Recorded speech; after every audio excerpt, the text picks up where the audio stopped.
What's going on, guys? Crush Mini Egg 121 here again, and today, as it's Wednesday, I'm bringing you another Medal of Honor Warfighter custom class video. Today is all about the HK MP7. This is an incredible gun, so I'm going to get into details a bit later in the video, but the loadout that I'm using, as you can see on screen, is, let's start with the optics, is a small holographic sight. For the barrel assembly, I'm using a standard barrel with a tactical light, flashlight, whatever you want to call it. For the muzzle, I'm using just a standard flash hider. For the receiver group, I'm using the MP7 stock extended. That's the extended version. For the magazine style, it's just the standard 40 round 4.6mm mag. That's obviously 41 if you've got one in the chamber. And the paint job is the Flecktarn Camo. I believe it's called that. It's a strange word, so more or less that's the gun. And this is such an interesting weapon because I've used it in all first-person shooters that have come out that obviously have the weapon. Otherwise, it's a bit tricky if they don't have the weapon. But most of them do, like Modern Warfare 3, for example, Battlefield 3, and Medal of Honor. They're just a few that come to mind.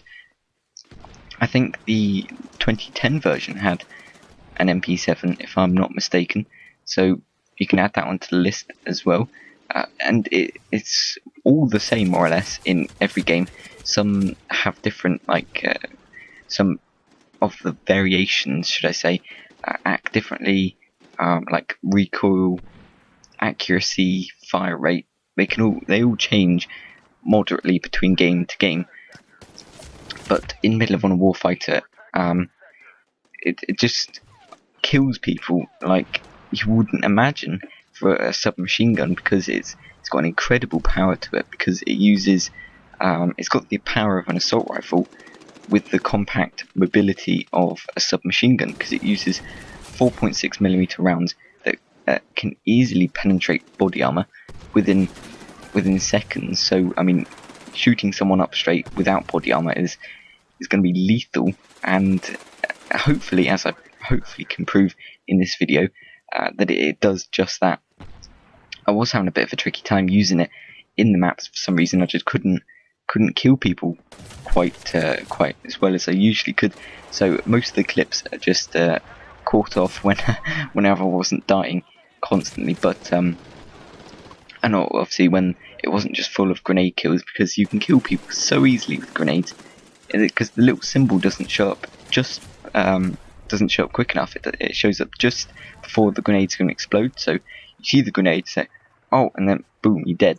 So you got no time to react. You got no time to get out of there unless you're stood up already. Then you can run away. But if you're laid on the ground, you've got no chance. You're going sky high. So but nevertheless, that's off topic. So yeah, this weapon, I don't know. I don't usually use it that much because I'm using it on the Spec Ops class, and in the Spec Ops class they have 3 different variations of the MP7.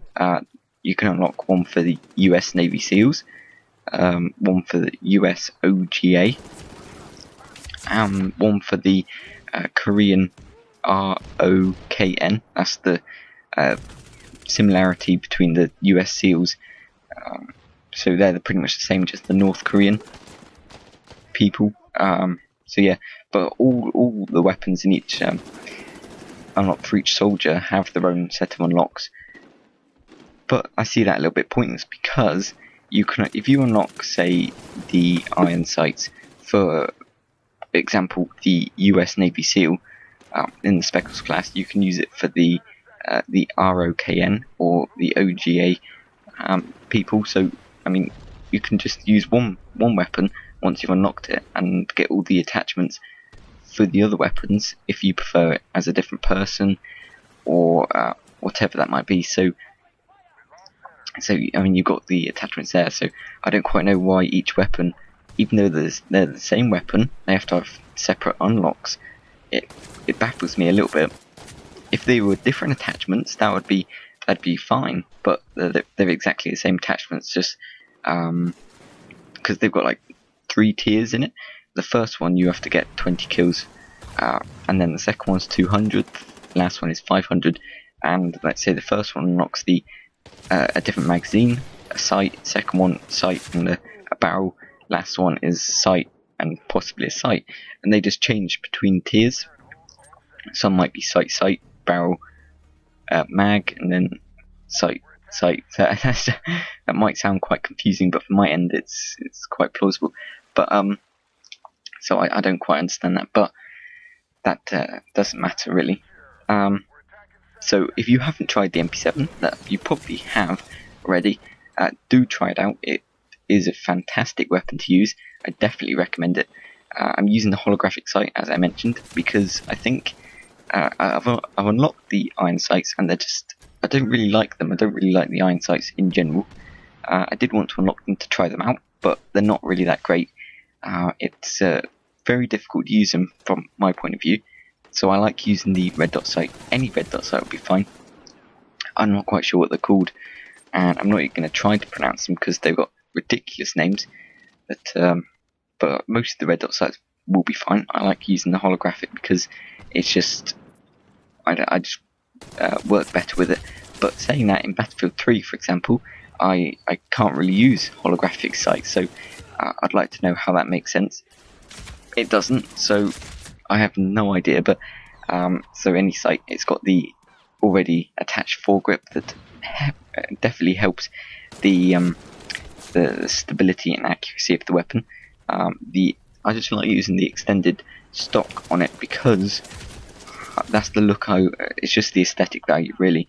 It doesn't really change the range that much, or it does decrease the mobility a tad, but not really any significant amount.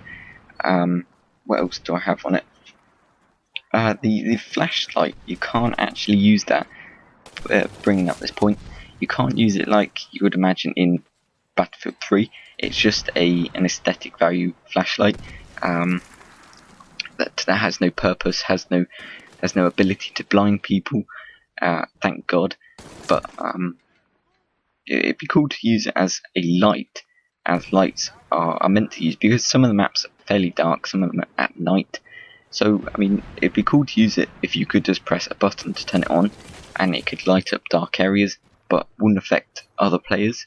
That would be quite simple to put in, and it would just make the flashlight a bit more usable, a bit more. It'd be more. What I'm trying to say is, people would choose that over, say, the standard barrel or whichever ones others they have. So yeah, I don't know. Don't know if that's ever going to happen at all. Might happen in Battlefield 4, for example, saying that.